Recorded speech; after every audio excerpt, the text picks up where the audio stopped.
Welcome back to our Twin Peaks analysis. It's later in the day, It's fine. and here we are. Are we live? Or are we just like going live to your YouTube? Again? That is correct. Okay, we cool. are. Okay. We're streaming it, but nobody's watching it right now. Good. So there's no pressure. Yeah, good. That's better. I don't know. All right. So, if you're just joining us, my name is Wade. Yes. This is Mackenzie, my daughter. I have seen Twin Peaks a couple times. I'm kind of actually watching it, I think, for my third or fourth time. Mackenzie has never seen Twin Peaks. Yeah.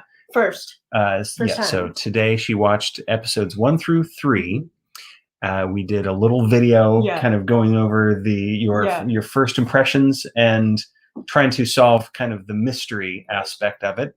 And then, but we stopped at 10 minutes before the end of episode 3, because of course, if you're familiar with the show, if it wasn't weird before, it gets really weird.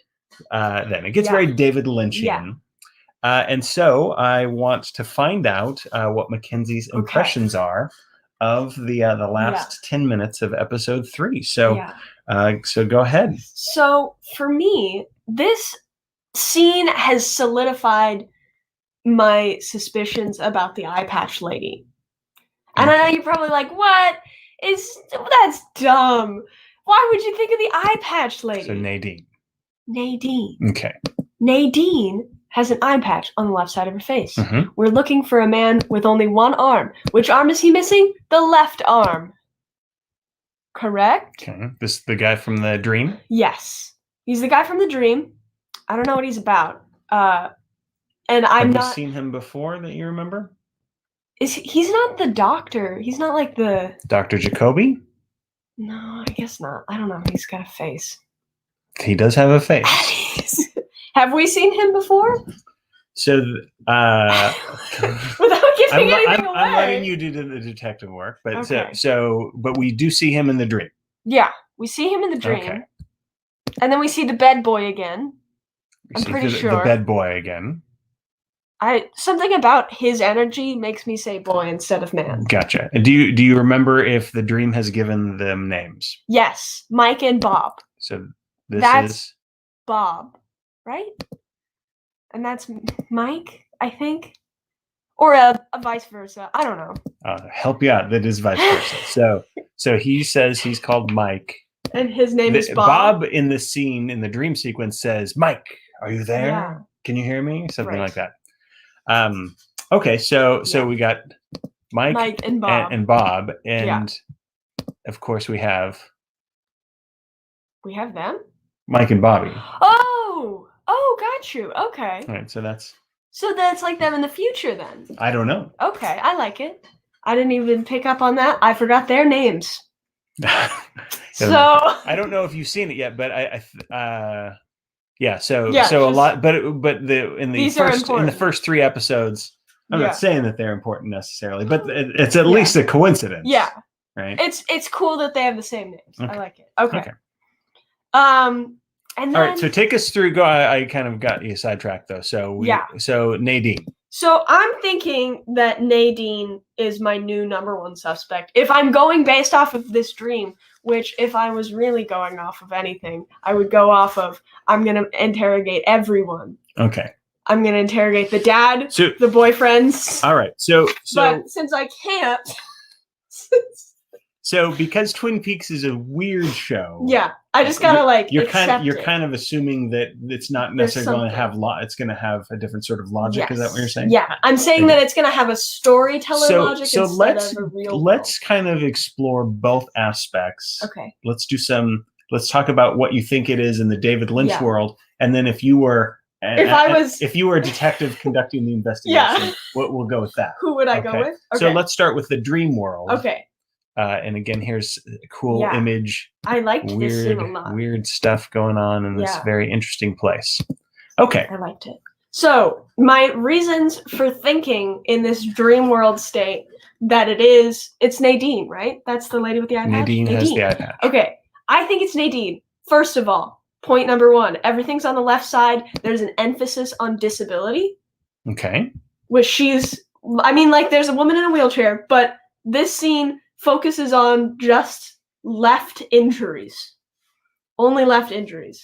In fact, the woman in the background, well, she's grabbing herself. But I don't know. It just seemed like left was important to me. Okay. They also talked backwards. Like, in a weird way. Yeah.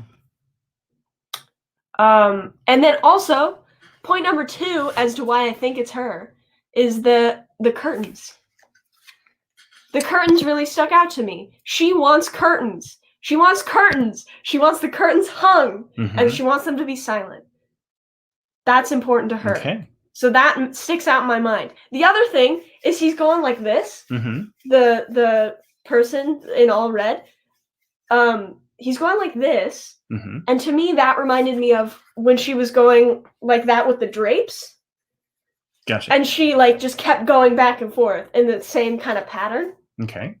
And so to me, it was like, oh, okay, it's her, even though our detective hasn't met him yet, or her yet. So he has like no idea. Gotcha. But to me, she matches the description of this dream. Okay. And do you think, since you're talking about how Dale Cooper has not met Nadine yet, and so he's having this dream, so how can he know? Which you're taking a guess is going to be significant to solving the crime. So do you think there is something supernatural going on in Twin Peaks, or is it more psychological? It seems intuition or supernatural or combination of both. When I think of supernatural, I don't think it fits that description very well. Like, Twin Peaks is more psychological than supernatural. Gotcha. Of course, everyone we've met so far is very odd. Yes. And so I don't know, like, maybe I think it's a more interesting story if they're just really odd. Okay. So that's why I think. I guess going back to, because one of the things that we can wonder about. Yeah. Oh my gosh, she holds the log on the left side too. Why is everything on the left? Oh, that's that. I like where you're going. So Sarah Palmer has those, right? She seems to be seeing something and screaming about it, and then in the first episode, it cuts to, the someone taking the necklace in the dark, and she's hugging Donna. What? Okay, sure. My throat just went. Oh no. That's okay. Well, by the way, if you're watching and you haven't seen Twin Peaks before, we're talking about just the first 3 episodes. So we're kind of giving spoilers for that. But we invite you to, if you've already seen Twin Peaks, feel free to leave whatever comments you want about what you think of Mackenzie's ideas, interpretations, and reactions. I'm not going to let her. She's going to avoid reading about the secrets of Twin Peaks online. So that includes the comments here. So if you want to say what you think of her interpretations, go ahead and do so. I won't be looking at the comments, so don't worry. Spoil stuff there. Yeah. All right. So you make some interesting points about Nadine is now. So Nadine has moved from your number 3 person to your number 1 to my person. number 1. Yeah, only in the storytelling aspect. In the story, meaning in the David Lynchian weirdness world. Okay. We're a world where we pull numbers out of a jar. Yes. If Nadine is my number 1 suspect. Yeah, we love David Lynch, not just because of his weird movies and TV shows, but he has been since I don't know, the pandemic started. Every day he pulls a number out of the jar, and it gives us so much comfort. And he talks about the weather. I like when we get 9s. Yeah. What's your favorite number? Well, 3s actually. I like 3s. I like 3s. We're on episode 3.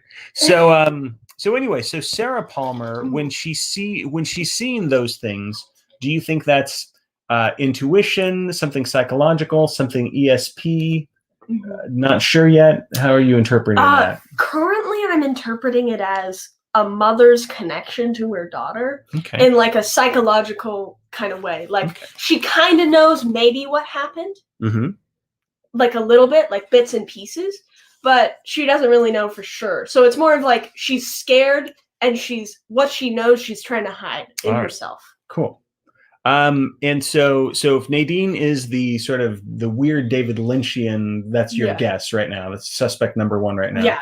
So if we take away the fact that like this is a weird TV show, what's her motive? And no. Okay, because I don't know where. And you, if we take away the weirdness aspect and put you in the role of like you're a detective on this case, who is your number 1 suspect? Okay. If we're being more realistic, right? My number 1 suspect is Andy. The father has kind of dropped. Let's talk about Andy first. Yeah. Okay, so Andy is your number 1 suspect in terms of, hey, if I'm playing detective if I'm playing detective, why is this guy crying? He found the place where the bodies where they were tortured. He seems to know a little too much. He also, if we're talking about David Lynch, he also got hit in the head with a rock on the left side of his head. So, gotcha. So that goes back to the weirdness aspect. He's a good candidate in both categories, you'd say. Yes. But I think in the reality category, he's just a very you should probably look into him more. Gotcha. You should definitely sit him down, maybe not tell him he's being questioned, because police officers react badly when you're being questioned. He also, oddly enough, at the scene where they're doing the little where he's crying on the phone and he's talking about the place he just found, the boxcar. Yeah. He doesn't have his gun in his holster. Okay. That freaked me out. Does he use his left hand to draw guns? I don't know. Maybe you'll have to watch. I gotta look. Let's see. And so you were saying that Leland Palmer. So what are your thoughts about him? He's a lot of left-handed stuff in here. What's going on? Yeah. He's moved from my number 1 to my number 2 suspect. Okay. Because I think he definitely, there's more to be learned about Laura from him. Okay. And if he's not the killer, he might know who it is. Based on his reactions, it seems that he knew his daughter was dead. Okay. So it sounds like Nadine is. So are we going to rank Nadine the number 1 choice? Yes, for David Lynch. Okay. Aspect for the weirdness. And so who should we put the number 2 choice? Andy. Andy. Yeah. Okay. And so Leland is number 3? Yes. Or is anybody else in that rank? Number 3. Leland's number 3. Yeah. Okay. So things have changed just from that dream sequence. It's the same 3 people. So yeah, just reorganized. So the usual suspects. So was there anything about let's talk a little bit about this dream and maybe symbolism. Yeah. So there is this little person who's dancing around. I loved him. And he says, I've got good news. That gum you like is about to come back in style. Yeah. Does that mean anything? Any guess on what that means? I didn't have any guesses. Okay. I was more focused. I guess I could. Did you have any guesses about anything because you had some good guesses about the sound being the curtain and stuff like that. Anything else that was kind of a guess? Let's see.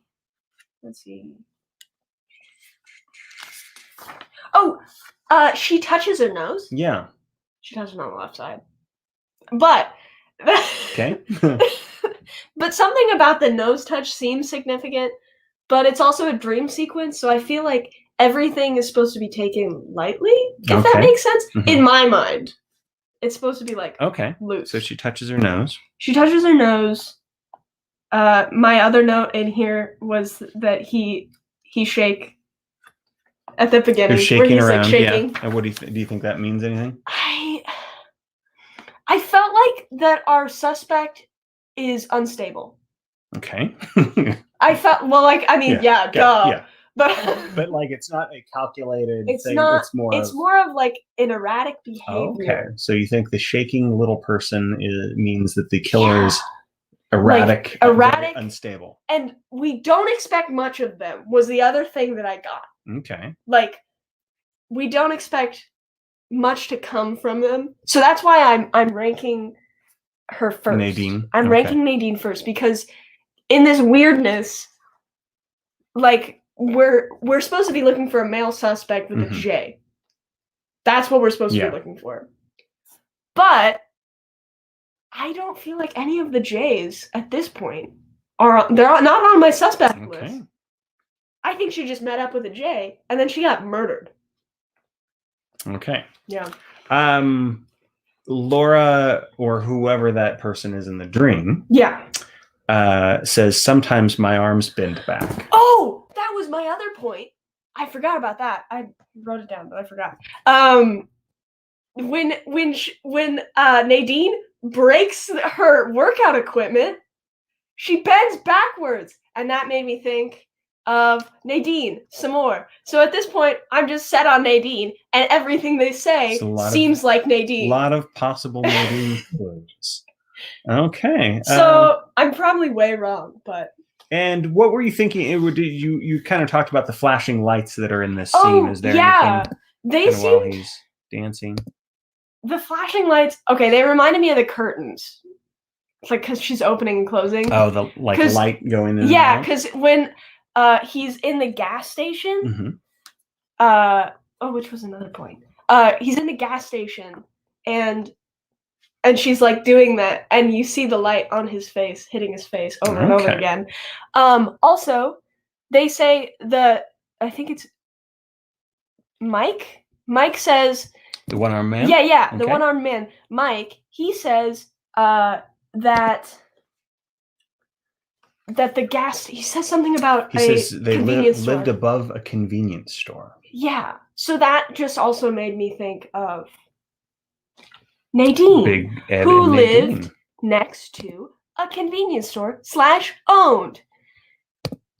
It just ties in. I can't not see it. Okay. And so it's gonna be so painful when it's not Nadine or anyone I've guessed. It's gonna be so painful when it's not Nadine because now I'm like, Nadine's a murderer, and that's all I'm gonna see in Nadine, and it kind of sucks. Okay, well, you can keep watching, and you'll see what happens. It's not gonna be Nadine. All right. Like it tells me it's Nadine, but it's not gonna be Nadine. All right, so join us next time as Detective Mackenzie continues her exploration. Somebody needs to question more of the men in town.